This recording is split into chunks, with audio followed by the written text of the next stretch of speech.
Bonjour les amis, eh ben écoutez, je vous fais une petite démo des dernières trouvailles. Voilà, j'espère que vous allez bien en tout cas.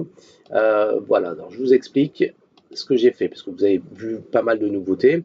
Donc, je vous fais une démo sur le 21 juillet, sur la R1C4, par exemple. Ok, donc vous avez numérologie et trading qui sont là. Ok, et là vous avez les couplets potentiels en fonction de ce que vous avez, de ce que vous voulez choisir comme base. Donc là, je vais lancer le tirage.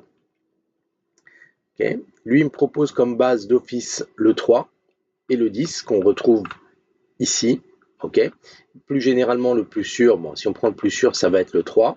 Donc si je clique sur 3 pour en faire ma base, okay, donc là, lui, il me dit que c'est le 4, le 2, le 15, le 11 qui devrait arriver et qui devrait arriver dans ces tranches de gains ici. Plus de 46 ou entre 21 et 46 euros de gains. D'accord, on retrouve ça ici. D'accord.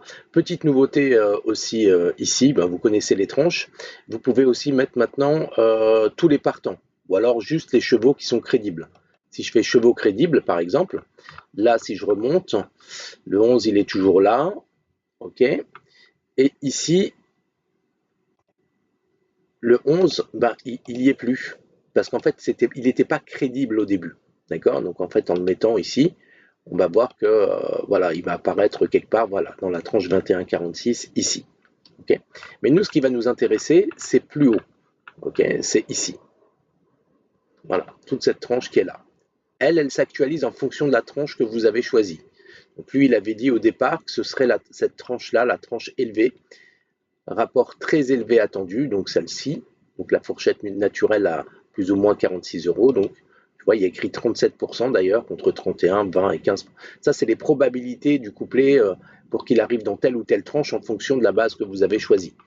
Ok, là, on a choisi la base numéro 3 et on s'aperçoit que ben, c'est ça qui arrive. Et on voit bien que l'arrivée, c'est le 3 et le 11. Maintenant, ici, vous avez la numérologie. La numérologie, c'est quoi? C'est le nombre de fois où le cheval sort avec, par exemple, avec le 3, là-dedans. Si je clique sur un demi, ok, c'est la moitié des stats avec lequel le 3 sort d'habitude.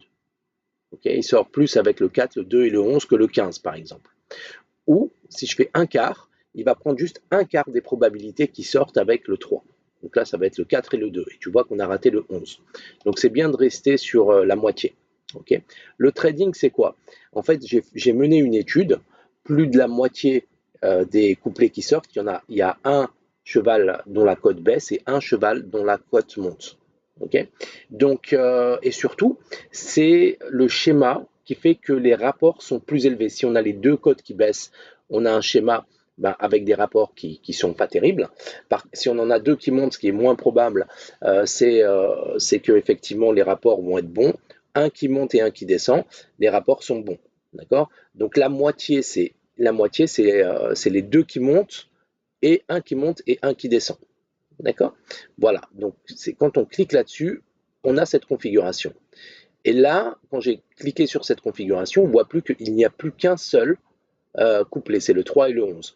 Si on joue le 10, il reste le 10 et l'As dans cette configuration. Donc, en théorie, si on veut prendre les deux bases pour être sûr, ça nous fait deux couplets. Si on choisit que le 3, le plus sûr en base, on a le 3 et le 11. Donc, le 3 et le 11, on va voir combien ça nous rapporte si je vais sur The Turf. J'ai déjà fait pour vous. 3, 11, ça rapporte 43,60 €, okay, sur la R1C4. Donc pour 1 €, 43,60. Voilà, alors ça passe pas tout le temps, mais quand ça passe, c'est pas mal. Dites-moi ce que vous en pensez en commentaire, ce serait sympa. Merci, bonne journée.